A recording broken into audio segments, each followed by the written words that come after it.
What's happening? What's happening? What's happening? Of course, you know it's your boy B Hot Radio Shout. And as always, I got my podcast partner off in this thing, OG Gangsta Wicked, aka Big Galaxy of Ghetto Mafia. Yes, sir.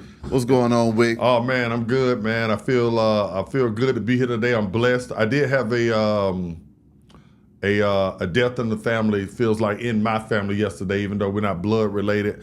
DJ Krispy Kreme. He was, you know what I'm saying, a big figure in the industry here in Atlanta through the DJs, to all the clubs. You know, he DJ'd for Fabo, DJ'd for Yin Yang Twins. We did a song together called "We Related," which that you dropped a long time ago. It's one of your favorite ones. That's People right. can check it out on the channel. And I just want to say condolences to him and his family, man. Yes, sir. My thoughts and prayers are with DJ Krispy Kreme and his family as well. Yes. Now, in trending news, Wick, Katt Williams, he caused a stir when he went and talked to Shannon Sharp at the beginning of the year, okay? He cussed out every comedian known to man. However, a lot of folks didn't respond.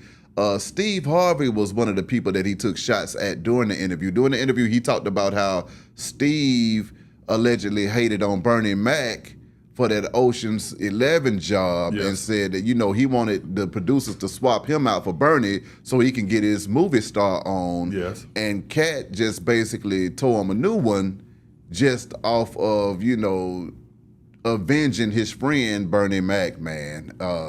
Steve recently rebutted to that, and Steve wasn't very nice. Yeah, I saw that, and one thing that I took away from it is that it took Steve. I was wondering where was Steve, where was Cedric the Entertainer. He went hard on Cedric also, and I'm a Cedric the Entertainer fan. Yeah. He went on to say that Cedric had 11 Netflix specials, but none of them were still up. Blah blah blah blah blah blah. He took shots at Steve Harvey, saying that there are 30,000, and this is a quote, there are 30,000 roles in Hollywood every year, but they're not too many for a big old dumb black man that can't talk. See that? See that? That was crazy. Katt crazy. I love Katt, but I like all of them. Yeah. I will say that when I saw the video of Steve, his response to it, it was what I expected. Now I did think that Steve, he, instead of just strictly talking about the physical part of it, I think that maybe he should have checked Katt in a way that Katt kind of checked him. So Steve's entire thing, if you go look at the video, is venom. It's strictly pretty much saying that, I'll whoop your ass. When I catch you, you talking all this, you talking all that right there, but I will knock you out. Steve went on to say, I still got these hands. I used to box. I'm a little slower than I used to be, but if I catch you, your wig coming off, all this kind of stuff. And I give you that. I give you that. Ain't nobody no punks. Yeah. You know what I'm saying? Somebody say something about you, especially on the level of Katt Williams. If somebody, that didn't carry no weight, then you don't even respond at all. But let's be real. Exactly. Katt Williams talk about you. And it does 72 million views. Exactly. It carries weight. You can't go nowhere else now. People have a perceived notion about you. Yeah. Even if it's not true. He could put that stigma on you. Yeah. You know what I'm saying? But at the same time, give me something other than just, you just want to fight the black man because he said something, because he was funny, because he went viral, because because everybody loves Katt Williams and his specials are number one. You understand? Give me something else. Give me something concrete that say, well, hey, yeah, well, my special did this right here, or me and Set the Kings of Comedy, we did this right here. Since you want to talk about your specials, Katt, Yeah. How about I'm the one that put the Kings of Comedy together, and then we did, and blah, blah, blah. You talking about this guy, oh, you want to talk about the guy Bernie? Well, let me tell you who hired Bernie first. You understand what I'm saying? Let me tell you who put money in Bernie's pocket so that he could go get those shows. While you want to sit up here and tell, like, I'm a hater. Yeah. Like, you know what I'm saying? Like, I didn't want Bernie to get, you know, blah, blah, blah. This is how I would have came to Katt. Not just sitting there with Venom like, hey, you know, it ain't a fair fight. Steve, you're 6'5". You know what I'm saying? Yeah. Katt, look out. Why you want to fight him? You know what I'm saying? Give us some receipts. Tell us why Katt was wrong about you. If you're going to talk. Yeah. Other than that, shut up. Okay, you know, Wick, you already coined the phrase black on black rhyme. Okay? Exactly. This is a case of black on black comedy, man. Right. How do you feel about just seeing two brothers tearing each other down? Exactly. And why does this get so much publicity? Because at the end of the day, Katt Williams, Right. he is notorious for reaching in his pocket and saving starving comics and artists' lives. Absolutely. Steve Harvey, he's notorious for sending hundreds of kids to Disneyland to mentor them every damn year, okay? Right. So, I mean, they both do good in the community, but for some reason they can't see eye to eye. Is this all just a publicity stunt, or is this just real animosity that we're dealing with here? It's the same with us in the podcast game. People make themselves your enemy. It's a lot of people, they feel like it's easier to go against you than to ride with you. Oh, because man. to ride with you, they feel like it's a sign of submission.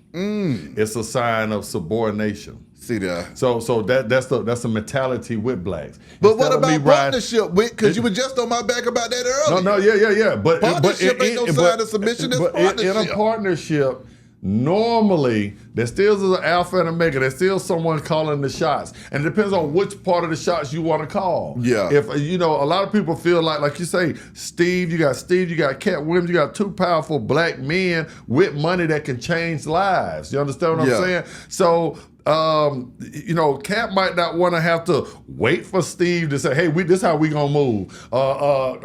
Steve might not want to wait for Katt, hey, this is how we gonna move. So it's easier for you stay over there with yours, I stay over here with mine. The problem is what you're asking me, why do we have to attack each other? Yeah. And that comes in with ego. It's we talk about it all the time, Beehive.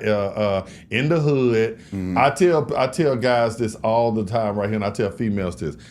Guys, and this is a little off subject, guys do not go to the strip club and throw money to show out for the women. And everybody be like, what you talking about, Wick? Yeah, they do it. I said, nah, their number one goal is to show out to the niggas that's sitting over there right there and show them y'all niggas broke. And that in return shows the females. So right there, you know what? Y'all niggas got two ballers over there.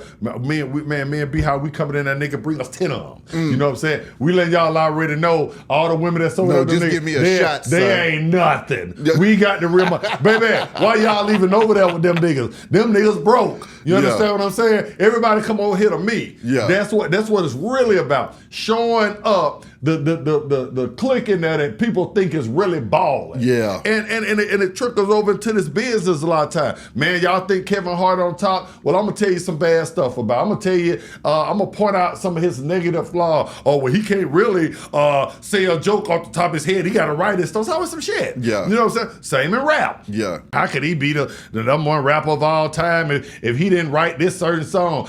He had a ghostwriter. How can Drake be the best right here if he didn't do the beat? How can it's always some shit. Exactly. You know what I'm saying? I'm like Eazy-E. Eazy-E say, you know, so I might didn't write my rhymes, but I said them, nigga, so that made them real. Exactly. I made your rhymes real. Yeah. How about that? Instead of you saying the ghostwriter made me who I am, no, I made the ghostwriter, nigga. You know what I'm saying? So it's that mentality, bruh. It's black on black rhyme. You know what I'm saying? Both of them, you know, instead of going against each other, how powerful would they be together if we put all those resources together?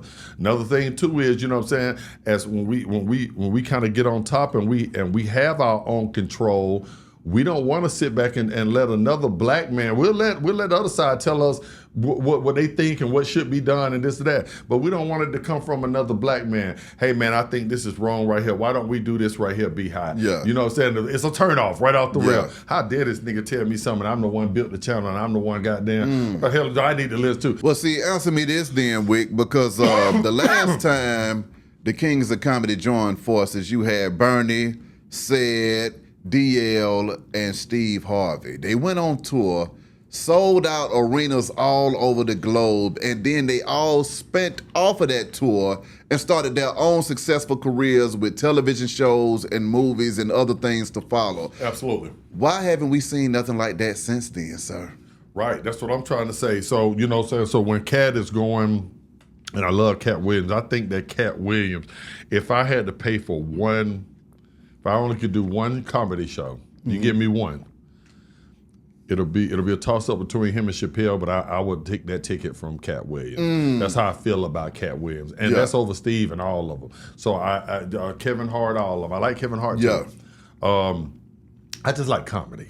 Yeah, you know, my favorite comedian that I've seen in person was Chris Rock. It had me crying the whole show. Chris is a fool. But no, I'll say that to say, though, we need to see more people working together in this game. I agree. I mean, it's always some black-on-black rhyme, comedy, violence that's stopping us from growing as a community, man. And my thing would be, you know, what is it? What is the root cause? What do you think the root cause is to why somebody would rather hate on you than work with you? Self-love. You just, you know what I'm saying? So you just hate yourself that much not that me you can't and not love you, nobody. not me, not you and I, and not a lot of, and not millions of blacks, but let's be real. You know what I'm saying? It starts in the community. It starts from not loving ourselves as a culture, as a people, not respecting ourselves, not respecting the women, look at our women, you know, out now.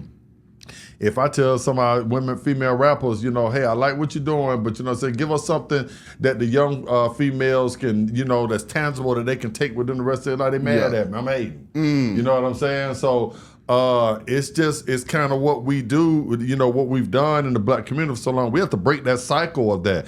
No, I mean, nobody really, at the end of the day, who wants to see two multimillionaires who have done well in comedy, who are, you know, hiding behind matching doors, typing this shit on computers, you know what I'm saying, and acting like, and that's the other thing you and I was talking about when we were talking about the Drake and Kendrick stuff. These little squabbles like this, it makes us as a community choose a side. Now I'm sitting up here, you know, Katt is my, you know, out of those two, is definitely, you know, my favorite comedian out of those two.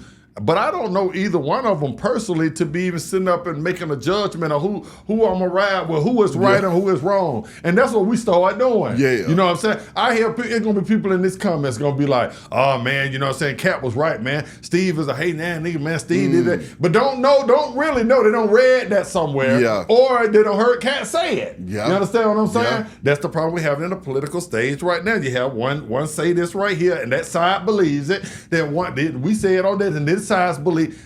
That's what goes on. Both of them are blessed. Both of them are living behind matching walls. You know, it's disappointment to me for both of them because I would rather see both of them on stage together than to be talking about knocking out Katt Williams when he see him, if he see him, and Katt Williams, you know, making fun of a black man that has a speech impediment that still made it out the hood. Steve Harvey, and none of us really. Steve Harvey ain't bit more got a speech impediment. He just country as hell. Yeah, but that's what Katt is. That's the narrative he's throwing out there to people. He said that in the thing. You know, that's 30,000 roles, but it ain't none for a big old bald black man with a speech impediment. You know what I'm saying? So you start to get that kind of stuff. And I get it. It's comedy. You know what I'm saying? But like I told you, it ain't comedy to people that are jumping on either side. Or the family members at home. Exactly. So that's my take on everything. Man, y'all shut up, man, and do some comedy together. Hey, man, y'all hit the comments. Let us know how you feel about that. Also, shout out to Fat Man Deezy. He from Decatur, man. I got to bring him in here to crack a few jokes as well. He's about to crank up some stuff in this city real soon, man. He was funny as hell as well.